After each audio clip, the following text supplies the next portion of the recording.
At a New York airport, college student Chloe calls her mother, Irene, to say she's home. She finds out her father's birthday party was canceled because he was suddenly called to work. Since her dad, Rayford, is a pilot, she decides to stay at the airport to look for him. Meanwhile, TV reporter Cameron is approached by a Christian woman who urges him to accept Jesus, claiming the tragedies he reports on daily can be explained by the Bible. Chloe interrupts, arguing that God allows innocent people to suffer and dismissing the idea of him working in mysterious ways. After the woman leaves, Cameron thanks Chloe, and she explains that her mother is also deeply religious. In the parking lot, Rayford takes off his wedding ring before meeting flight attendant Hattie. As they enter the airport, he spots Chloe and hugs her, but she's unimpressed after noticing his flirtation with Hattie. She confronts him about it, pointing out her parents' ongoing marital struggles. Rayford admits that he and Irene married young and have grown apart, especially since Irene became devoted to her faith. Chloe also realizes he took the flight to spend time with Hattie, but Rayford avoids the topic, hands her his car keys, and leaves. Later, Chloe has coffee with Cameron, discussing how people thank God even in times of tragedy. Their conversation is interrupted when an employee hands her two U2 concert tickets for her father, proving his trip was planned rather than a last-minute assignment. Frustrated, she gives the tickets to Cameron to deliver instead. As Cameron and Rayford board the flight, Chloe finds her father's wedding ring in his car, then heads home to see her younger brother, Ramy. She chats with Irene, but when the conversation shifts to religion, tensions rise, leading Chloe to storm off. To distract herself, Chloe takes Ramy to the mall. While reassuring him about their parents, a sudden flash of light occurs.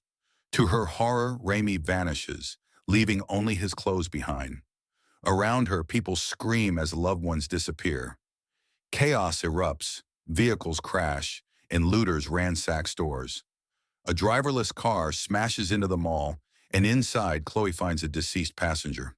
As panic spreads, she fights through the crowd and rushes outside, only to witness a small plane crash into her father's parked car. On Rayford's flight, passengers chat, unaware of the coming disaster. While Rayford sneaks out to meet Hattie, the plane suddenly jolts. People realize several passengers have vanished, including the co-pilot. As panic ensues, Rayford rushes back to the cockpit, stabilizing the plane. Cameron films the chaos as terrified passengers demand answers. To regain control, Rayford increases cabin pressure, forcing people back to their seats to use oxygen masks. When he tries contacting ground control, he receives no response, and his phone is dead. He addresses the passengers, urging them to remain calm while they assess the situation. Meanwhile, Hattie breaks down upon realizing her fellow flight attendant is also gone. As Cameron interviews passengers, a woman panics and takes drugs to cope, scrawling, "It's not real," on her hand. A Muslim passenger suggests prayer, but another argues they can't share faith since they believe in different gods. Before tensions escalate, Rayford announces they're returning to New York. Back on the ground, Chloe fights through the chaos to find Ramy. After dodging looters and witnessing a school bus crash into a river, only to find it empty, she reaches town. Desperate, she tries calling home, but no one answers. The streets are in disarray, and a jewelry store erupts in violence. She finally reaches the hospital, where a sign reads, "The end is here." The news confirms that disappearances are global, and the hospital is overwhelmed with distraught families. Inside, she discovers the nursery is empty. All the newborns are gone. A grieving mother tells her that children of all ages have vanished worldwide. Meanwhile, Rayford notices another plane on a collision course with his. With no response from its pilots, who are also missing, he maneuvers to avoid disaster, though his wing is clipped. Cameron spots the other plane spiraling downward in flames. Amidst the commotion, a paranoid passenger accuses a Muslim man of carrying a bomb, only to find an electric toothbrush in his bag. Another speculates the disappearances are alien abductions. Soon, passengers alert Hattie to damage on the wing, and Cameron captures a photo for Rayford. The pilot confirms they're losing fuel and may not make it to New York. Chloe eventually returns home, only to find it empty. Irene's jewelry lies abandoned in the shower, and the phone's voicemail is just static. Enraged, she throws Irene's Bible out the window. She then visits the local pastor, who confirms this is the rapture. Believers and children were taken to heaven. He confesses that despite preaching for years, he never truly believed, which is why he was left behind. Chloe furiously storms out. On the plane, Rayford finds his co-pilot's belongings, including a watch engraved with John 3:16. He realizes his wife was right about everything.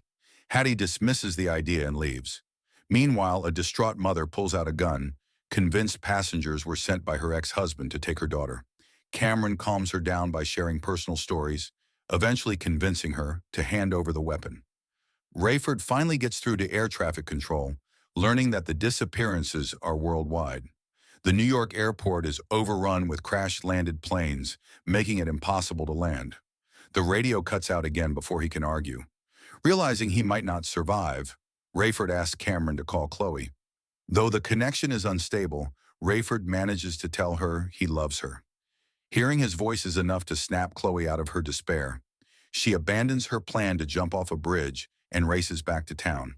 At the same time, Rayford prepares for an emergency landing.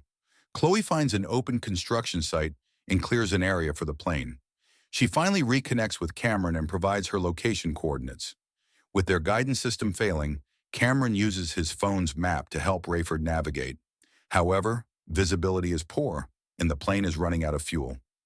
Desperate, Chloe creates a massive fire by igniting gas tanks, providing a beacon for Rayford. As he descends, she crashes her truck while trying to move out of the way. The plane clips some cables but remains steady. Despite malfunctioning landing gear, Rayford manages a rough but survivable landing, narrowly avoiding Chloe. The aircraft skids for miles, barely stopping before hitting a massive gas tank. As another explosion erupts in the distance, the passengers evacuate using emergency slides. Chloe reunites with Cameron and Rayford, who admits he should never have walked away from his family. She returns his and Irene's wedding rings.